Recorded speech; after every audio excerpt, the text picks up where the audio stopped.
ashe da rai nake son ki jaruma ba da zuciyata ba, komai ruwa da iska akan ke ba za na daina kewa ba. Idan na samu zarar samin ke ba za na tanka kowa ba, ni ban ga mai harara ba bare na waiwaya. Inda ya kanki ne za na jura wahalar zuwa garin nisa, da an taɓa ki a jira ni don kwatila sai na zo na ɗaufansa.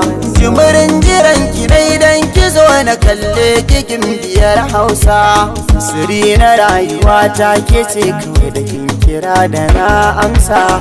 Zuma a baki daɗi gare ta kin bani ta kira lasa, inda ya kanki ne na yi nisa don ba kiran da zan amsa. Tilasi ganin mu tilasi barin mu kawana rikicin da na yi nisa, san ba batun na fasa ko za a ce min ba da raifansa. Tsarin zubin ki daidai ne ya kama zuciyata ne, na jin kamar mafarki ne, na san ki so mataki ne. Ni ban da damuwa har zan buɗe 'yan idanuna, kalle ki ga ki da badali to me za ya damu kalbina. Yau za na yi amotin da na gane kina da tausayina, dan yanzu na zamo waya mafatauci mai bidar gurin kwana. Na kwalla shela da sanar da iyamai ya kalamai, daga zuciya nake kwatanta na zayyano jawabaina. Idan babu ke ina ne zan saka zuciyar ta bar yawan kuna, kowa da nasa amma ni ke ce cikar muradaina.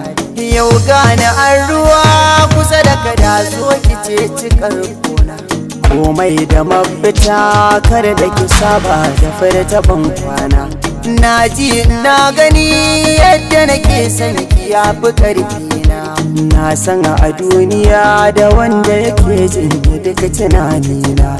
Soyayya rayuwa wani sa'in sai ta zama wutar gona, duk wanda ke cikin ta shine jurau amma fa a gurina.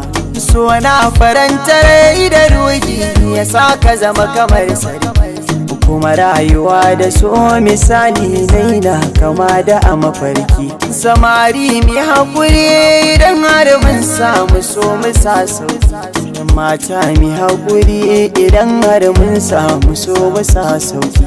Masoyi yana da rana ne, masoyi yana da rana ne, masoyi yana da rana ne.